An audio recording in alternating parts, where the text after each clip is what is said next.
നമസ്കാരം. 39 വർഷത്തിന് ശേഷം പോലീസിനോട് അയാൾ കുമ്പസരിച്ചിരിക്കുകയാണ്. 14-ാം വയസ്സിൽ അയാൾ ചെയ്തത് ഒരു കൊലപാതകം. അതിൻ്റെ പേരിൽ നീറിക്കഴിഞ്ഞത് 39 വർഷം. ഒടുവിൽ മനസ്സിലെ വിങ്ങലൊക്കെ അവസാനിപ്പിക്കാൻ പോലീസിന് മുൻപിലെത്തുകയായിരുന്നു. സകലതും ഏറ്റുപറഞ്ഞു.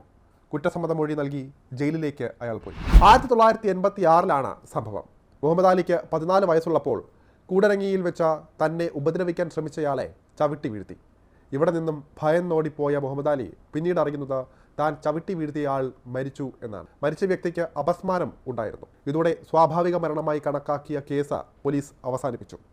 ഏറ്റെടുക്കാൻ ആരും വരാത്തതിനാൽ അജ്ഞാത മൃതദേഹമായി അത് സംസ്കരിച്ചു. എന്നാൽ താൻ ചെയ്ത കൊലപാതകമോർത്ത് ഇക്കാലം അത്രയും മുഹമ്മദ് അലിക്ക് ഉറങ്ങാൻ പറ്റിയിരുന്നില്ല. ഒടുവിൽ 54-ാം വയസ്സിൽ അദ്ദേഹം സ്റ്റേഷനിലെത്തി കീഴടങ്ങുകയായിരുന്നു. ഈ വെളിപ്പെടുത്തൽ സ്ഥിരീകരിച്ച പോലീസ് മുഹമ്മദ് അലിക്കെതിരെ കേസെടുത്ത് റിമാൻഡ് ചെയ്തു. തങ്ങളുടെ സ്റ്റേഷൻ അതിർത്തിയിൽ കൊല്ലപ്പെട്ടത് ആര് എന്നറിയാത്ത തലവേദനയിലാണ് ഇപ്പോൾ തിരുവമ്പാടി പോലീസ് ഉള്ളത്. ഇത് കണ്ടെത്തുക എന്നതാണ് പോലീസിന് മുന്നിലെ ഏറ്റവും വലിയ വെല്ലുവിളി.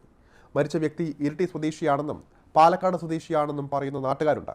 RDO ഓഫീസിലെ പഴയ ഫയലുകൾ പരിശോധിച്ചും പത്രവാർത്തകൾ നോക്കിയുമൊക്കെയാണ് പോലീസിന്റെ അന്വേഷണം പുരോഗമിക്കുന്നത്. കൂടരങ്ങി മിഷൻ ആശുപത്രിക്ക് മുന്നിൽ 20 വയസ്സ് തോന്നിക്കുന്ന യുവാവിന്റെ മൃതദേഹം എന്ന പഴയ വാർത്ത മാത്രമാണ് പോലീസിന് ലഭിച്ച ഏക തെളിവ്.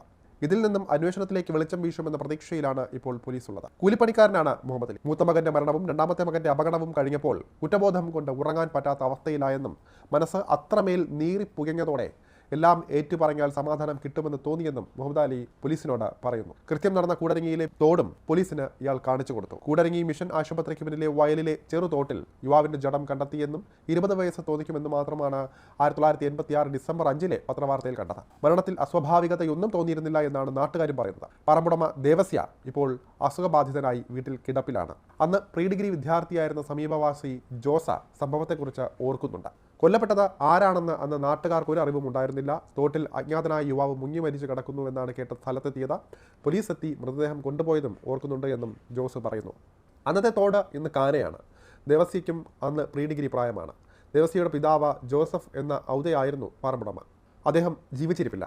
മരണത്തിൽ സംശയമൊന്നും നാട്ടുകാർക്കിടയിൽ ഉണ്ടായിരുന്നില്ല എന്ന് മൃതദേഹം കണ്ട സമീപവാസിയായ വേലായുധനും പറയുന്നു. മുഹമ്മദ് അലിയുടെ മൊഴി പോലീസ് എന്തായാലും വിശ്വസിക്കുന്നുണ്ട്.